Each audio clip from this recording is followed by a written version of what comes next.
வணக்கங்க. பச்சை பட்டாணிங்க காயாக கிடைக்கும்போது நான் சுத்தம் பண்ணி எடுத்து ஃப்ரீசரில் வச்சுருவேன். பச்சை பட்டாணி கொஞ்சம் எடுத்துக்கலாங்க. தக்காளி 3 முட்டை, வெங்காயம், பச்சை மிளகாய், கருவேப்பிலை இதையெல்லாம் சின்ன சின்னதாக அரிஞ்சு எடுத்துக்கலாங்க.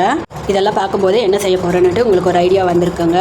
அடுப்பில் வடைச்சட்டி வச்சு எண்ணெய் ஊற்றி கொஞ்சம் கடுகு உளுத்தம் பருப்பு சீரகம் சேர்த்து நல்லா வறுத்துக்கலாங்க. இதை கூட வெங்காயம், கருவேப்பிலை, பச்சை மிளகாய் வறுத்து எடுத்துக்கலாங்க. வெங்காயம் நல்லா வெந்து வந்த பிறகு தக்காளி சேர்த்துக்கலாங்க. தக்காளி கொஞ்சம் வதங்கின பிறகு சிறிதளவு உப்பு, மஞ்சள் சேர்த்து நல்லா வதக்கிக்கலாங்க. அதுக்கப்புறம் இது கூட பச்சை பட்டாணியை சேர்த்து நல்லா வதக்கி 1 கிளாஸ் தண்ணி ஊற்றி மூடி வச்சிடலாங்க. நல்லா வெந்து வரட்டும். நடுவில் உப்பு சரியாக இருக்கான்னு ஒரு டைம் பார்த்துக்குங்க.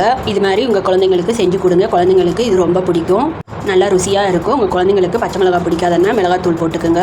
மளிகை கடையில் விற்கிற பச்சை பட்டாணியை வாங்கி ஊற வச்சு செய்யலான்னு பார்க்காதீங்க. இது பச்சை காயாக வாங்கி இதை செஞ்சாதாங்க நல்லா டேஸ்ட்டாக இருக்கும். தண்ணியெல்லாம் வற்றின பிறகு முட்டையை உடச்சி ஊற்றிக்கலாங்க. சிறிதளவு பெப்பர் சேர்த்திக்கலாங்க. இன்னும் ருசியாக இருக்கும்.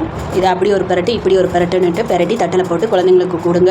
நீங்கள் போட்டுட்டு திரும்புறதுக்குள்ளார தட்டில் காலி ஆகிடும். அவ்வளோ ருசியாக இருக்கும். பச்சை பட்டாணி காய் கிடைக்கும் போது இந்த மாதிரி உங்கள் குழந்தைங்களுக்கு செஞ்சு கொடுங்க. பச்சை பட்டாணி காய் மார்க்கெட்டில் விலை குறைவாக கிடைக்கும் போது வாங்கி சுத்தம் பண்ணி பீசரில் வச்சுடுங்க. 6 மாதம் ஆனாலும் சரி, 1 வருஷம் ஆனாலும் சரி, நல்லாவே இருக்குங்க. வேணுங்கிறப்ப பீசர்லேருந்து எடுத்து தண்ணியில் அலசி போட்டு வேணுங்கிறப்ப எந்த டிசைனுமோ செஞ்சுக்கலாங்க. உங்கள் ஆரோக்கியம் உங்கள் கையில்.